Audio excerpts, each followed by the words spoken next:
사랑하는 새벽나라 친구들 반갑습니다. 여러분과 금요일 말씀을 나눌 김승겸 목사입니다. 오늘도 말씀으로 하나님과 함께하는 하루가 되길 바랍니다. 여러분 혹시 하나만 알고 둘은 모른다 라는 말을 들어본 적이 있나요? 어떠한 사물의 한 측면만 보고 두루 보지 못하는 어리석음을 나타내는 말입니다.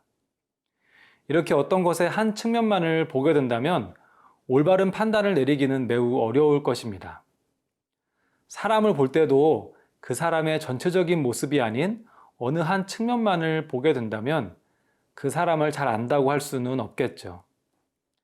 우리가 하나님을 바라볼 때에도 하나님의 어느 한 부분만을 보게 된다면 하나님을 바르게 알지 못하게 될 것입니다. 그러면 우리의 신앙생활 역시 어려움을 겪게 되겠죠. 오늘 말씀의 제목은 반쪽짜리 신앙입니다.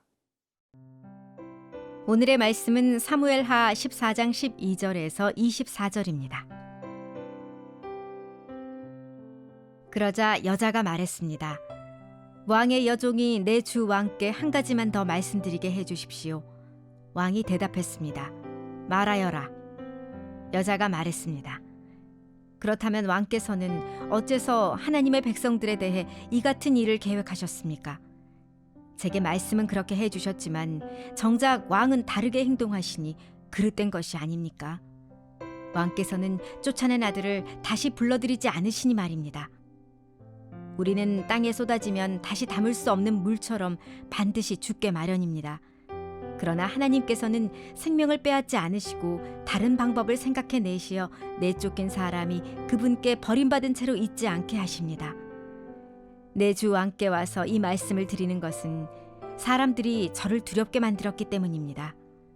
저는 속으로 내가 왕께 말씀드려야겠다.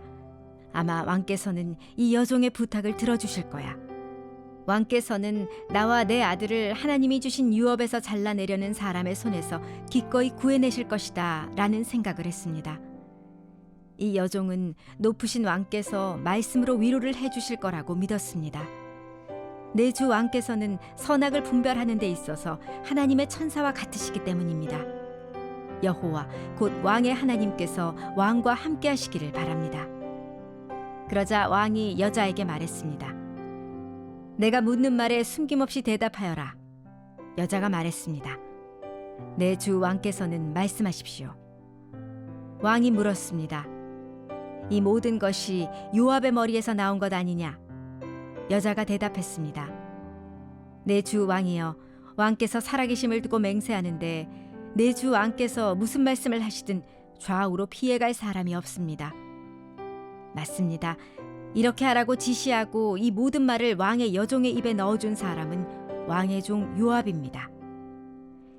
왕의 종 요압이 이렇게 한 것은 지금의 상황을 바꿔보려는 것이었습니다. 내 주께서는 하나님의 천사와 같이 지혜로우셔서 이 땅에서 일어나는 모든 일을 아십니다. 왕이 요압에게 말했습니다. 좋다. 내가 이 일을 허락할 것이니 가서 젊은 압살롬을 데려오너라. 그러자 요압은 얼굴을 땅에 대고 절하고는 왕을 위해 복을 빌며 말했습니다. 내 주 왕이시여, 왕께서 종의 청을 들어주시는 것을 보니 종이 왕의 은총을 받은 것을 오늘에야 알겠습니다. 그러고 나서 요압은 일어나 그술로 가서 압살롬을 예루살렘으로 데려왔습니다. 그러나 왕이 말했습니다. 그를 자기 집으로 보내라. 그가 내 얼굴은 볼 수 없다.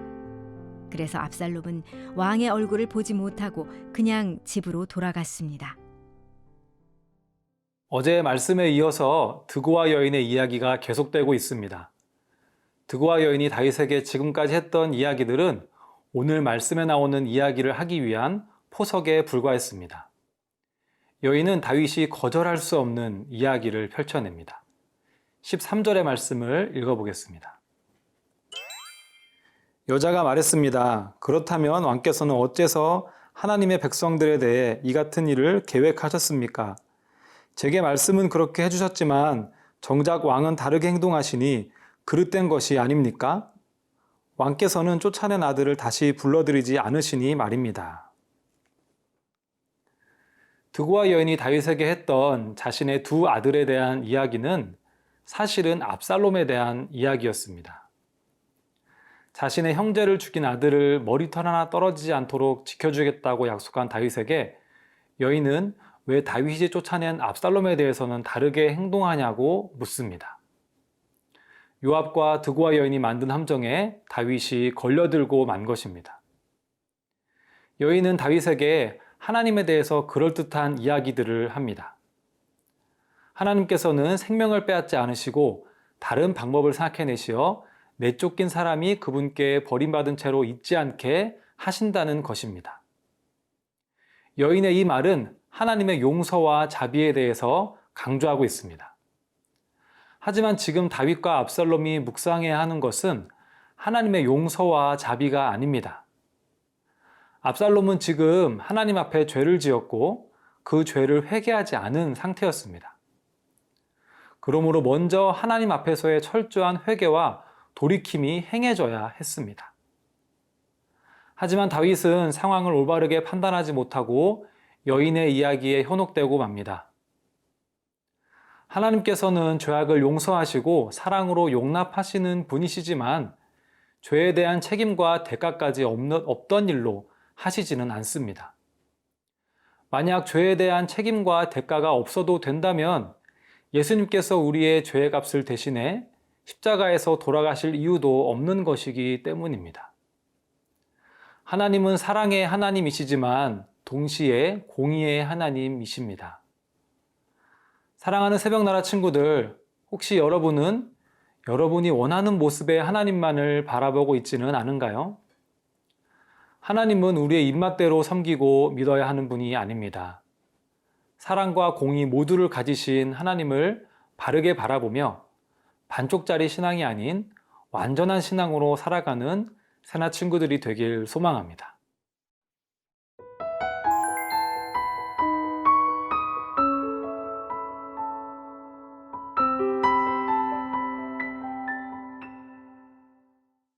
드고와 여인의 이야기를 들은 다윗은 하나님이 보시기에 옳지 않은 결정을 내리게 됩니다. 21절과 23절, 24절을 읽어보겠습니다. 왕이 요압에게 말했습니다. 좋다, 내가 이 일을 허락할 것이니 가서 젊은 압살롬을 데려오너라. 그러고 나서 요압은 일어나 그술로 가서 압살롬을 예루살렘으로 데려왔습니다. 그러나 왕이 말했습니다. 그를 자기 집으로 보내라. 그가 내 얼굴은 볼 수 없다. 그래서 압살롬은 왕의 얼굴을 보지 못하고 그냥 집으로 돌아갔습니다. 다윗은 자신이 드고와 여인에게 했던 말 때문에 어쩔 수 없이 압살롬을 예루살렘으로 데려오게 됩니다.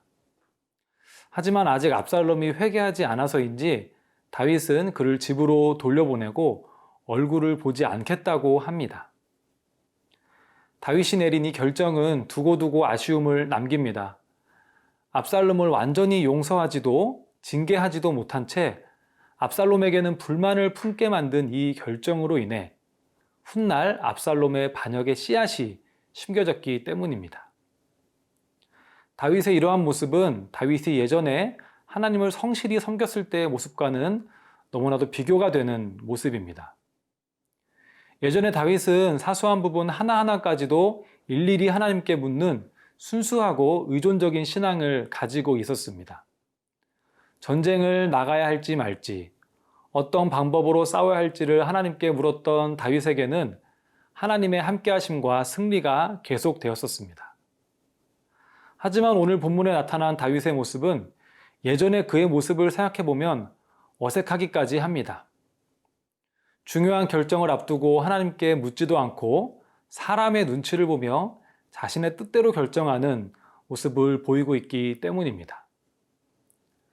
신앙생활을 한 지 오래됐다고 해서 하나님의 지혜와 힘이 아닌 자신의 지혜와 힘을 의지하는 것은 매우 어리석은 일입니다. 신앙생활의 연수가 늘어날수록 우리는 더욱 순수하게 어린아이처럼 하나님을 의지해야 합니다.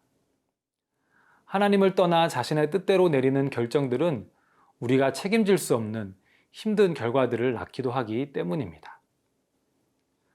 사랑하는 새벽나라 친구들, 여러분은 매일매일 순간순간 하나님께 묻고 의지하는 삶을 살고 있나요?